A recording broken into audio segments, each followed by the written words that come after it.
People didn't know it exists because it's not a real thing. You just made it up. Economic masonry. Okay. Name your company a Latin name. I want you to find out what SIC codes banks like, what SIC codes banks don't like, so you don't start out with the wrong name. Now, since we know they speak Latin, now we want to go in and let's say you want to be big. You have to put in your company what you want it to be. One of my companies is Robust Inc. I went into Google and I said, I want to be big. I went in, I said, what's big in Latin? And it said, big, robust, robustus. And it cannot and will not teach you this because this is economic masonry. People didn't even know that exists.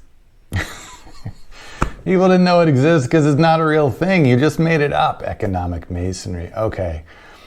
Naming your business something in Latin is the weirdest, most random advice that I've heard in a long time. And I have no idea where this guy got the idea from, but I guarantee you Bill Gates and Elon Musk and Mark Zuckerberg, none of those guys were thinking, man, if I want to have a big company, I better name my business something in Latin.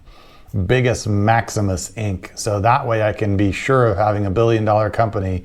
And if I name it something like Tiniest, I'm never going to be a big company.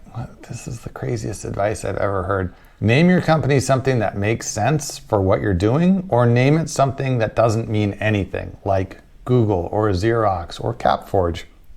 That way you can do anything or pivot as you need to, and you don't have to keep changing the name, right? If you name your company Great Haircuts for Dogs, and now you want to do cat grooming and llama grooming, well, now your name doesn't make much sense. So then you back it up to Great Grooming for Pets. But then what if, something else comes along and you decide you really want to do graphic design? Well, now you have to change the name again because it no longer makes sense. But if you just named your company something like Amazing Company Group Inc., then you really could do anything. Or you name it something like Googly Gook, and then you could do anything too.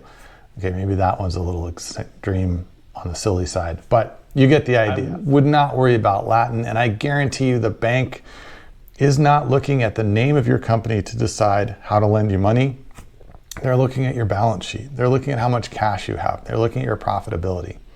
If that looks good, your business could be named abouttofail.com, but they'd still be willing to give you a loan because, in fact, you're cash flow positive and doing great. On the other hand, if your bank or your business is named Robust, but you're losing money, no bank's going to lend to you. It doesn't matter what your name is. So this is just ridiculous advice, and I wouldn't spend any more time thinking about it.